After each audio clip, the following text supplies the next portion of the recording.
When talking about terrible or great movies, there's normally a huge wall separating them, but some of the movies we love today crossed a very thin line from success and absolute disaster. Welcome to Film Shack, and if you haven't yet, click that subscribe button and that notification bell so you know when we're dropping new and fun content. Today, we will be considering 10 awesome movies that were saved at the last minute.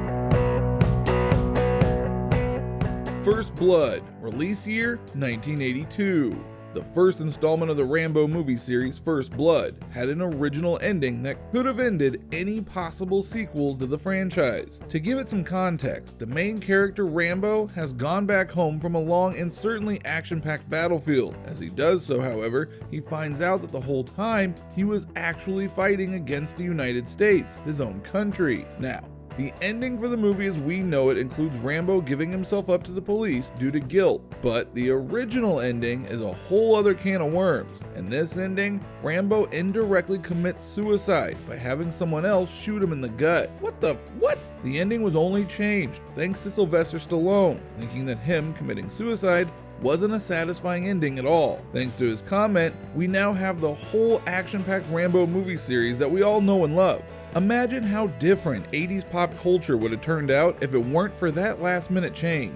Toy Story, release year 1995. A staple in the history of animation and movies as a whole. If it weren't for the great characters, engaging story, and beautiful visuals, Pixar Studios would never have been as successful as it is today, if there would even be a Pixar studio in the first place. And if it weren't for a single creative decision being changed, this classic film would never have been as renowned and beloved as it is today. In the original script, it turns out that the main villain of the movie would be Woody himself. As we know from Toy Story, the owner of the toys, Andy, over time abandons his old toy collection, neglecting them.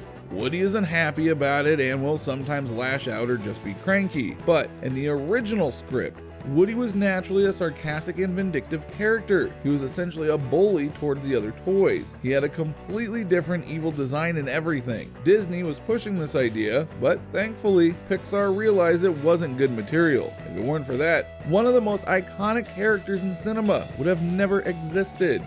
Scream 2, release year 1997.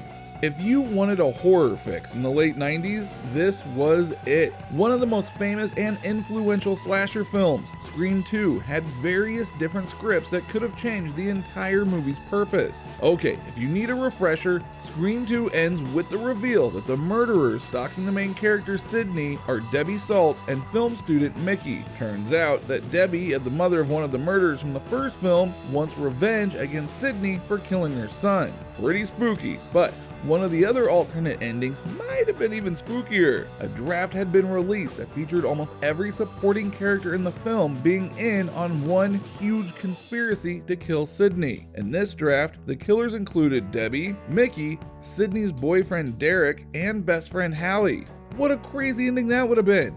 Imagine if 4 different people with no motives were the killer all along. The change to Debbie Salt being the mother of one of the original killers was a blessing, saving the movie from a lame and nonsensical ending. Scott Pilgrim vs. the World, release year 2010.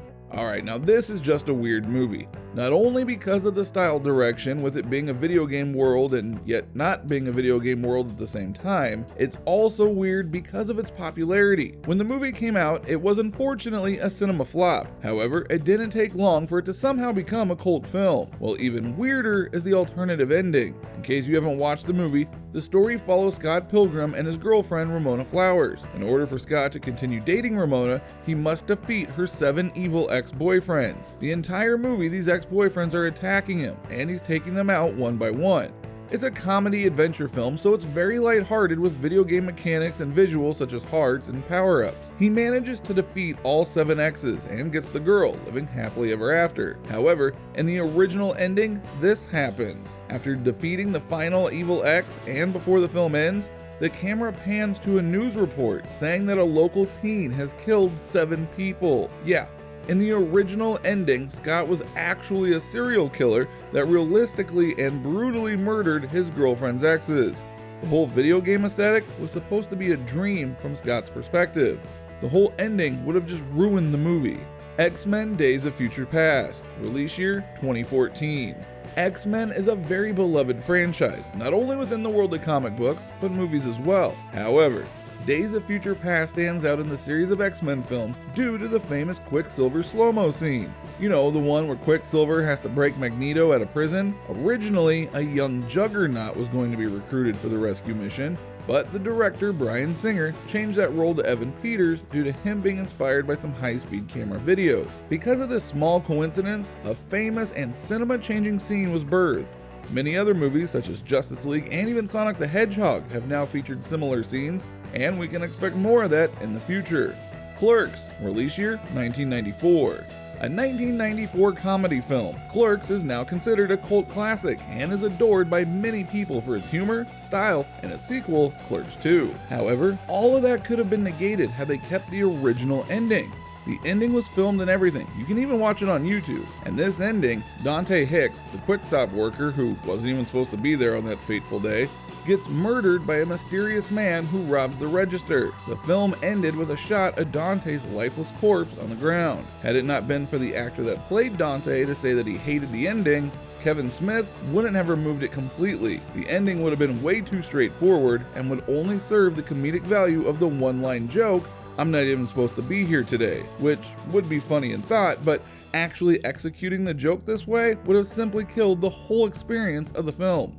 Back to the Future, release year 1985. When thinking of this movie, you probably think of either three things at first: the DeLorean, Dr. Emmett Brown, or Marty McFly. What if one of those were completely different from what we got today? Michael J. Fox was not the first actor cast as Marty McFly. That honor goes to Eric Stoltz, an up-and-coming young actor with a lot of buzz. Yet only a few weeks into filming, director Robert Zemeckis and writer Bob Gale realized that Stoltz was an incredible dramatic actor, but he wasn't bringing the comedic aspects of Marty McFly that the film needed. They came to the studio head with a proposition: let them fire Stoltz and replace him with Fox, whom they had wanted all along. This decision completely changed pop culture as we know it today. Imagine if Marty was like this serious dude as opposed to the goofball that we all know and love. The Shining, release year 1980. A movie considered by many as one of the greatest of all time, that is despite it being infamously very different from the source material provided by renowned Stephen King. In case you forgot, the movie follows recovering alcoholic Jack Torrance, who accepts a job as an off-season caretaker of the Overlook Hotel in the Colorado Rockies. Jack takes his wife Wendy and their son Danny with him, but the Overlook has some secrets and dangers of its own, which along with Danny's psychic abilities, release some supernatural and weird forces that start affecting Jack's sanity. As we know it, the movie ends with Danny reuniting with Wendy and they escape, leaving Jack to freeze to death in a snowstorm. The film closes with a shot of a photograph from 1921 that shows Jack with other guests in the hotel's ballroom. Now, in the original ending that was released for critics, the final scene is in a hospital after Jack's death and before the reveal of the photograph with Wendy and Danny. The hotel's manager arrived to visit and explained that there was no evidence of the hotel to support Wendy's claims. On his way out, Ullman turned around and gave Danny the same tennis ball that rolled out of room 237 when he was playing with his toys. This scene would have expanded a bit more on the forces of the Overlook Hotel, but not to the point of solving the mystery. Practically all of the critics hated it, and that last-minute change solidified the movie in cinema history. Jaws, release year 1975. Another classic horror film that paved the way for future formulas and installments in the genre. Jaws' expertly and cleverly use of the shark in question builds a penchant and fear of the unknown. And so, when the shark finally appears, those scenes are the most powerful and impactful in the movie. But if it weren't for Spielberg's ingenuity, the movie's selling point, horror, would have been robbed, quite possibly. It turns out that the mechanical prop they used for Jaws himself would rarely work. This would naturally lead to even less scenes showcasing the shark. Thankfully, the director came up with an inventive way to film the movie and the shark in different angles so that he could capture as much as he could with what he had. This cult classic could have been one of the many flukes in cinema had Spielberg not have been the creative genius that he is. Shrek, release year 2001. The movie that refuses to die, despite it being nearly 20 years old. Somehow the internet manages to keep this franchise's relevancy and discussion alive to this day. But much similar to Back to the Future, this could not have been the case had certain casting decisions have not been made. Eddie Murphy as Donkey and Mike Myers as Shrek are perfect fits in this wacky movie. Originally, Nicolas Cage was supposed to be Shrek, But thankfully, that didn't end up happening due to the actor's own decision. He turned it down because he didn't want to play a big, ugly green ogre. Thanks to his pride, we have Meyer's iconic interpretation of the character. As for Donkey, Steve Martin was the main choice, but due to time complications, that wasn't possible. Could you imagine anyone other than Murphy as Donkey? This has been our list for the top 10 changes that saved great movies. Tell us in the comments below what you think about our picks. Also, don't forget to subscribe to Film Shack and ring the notification bell so that way you know when we drop new content.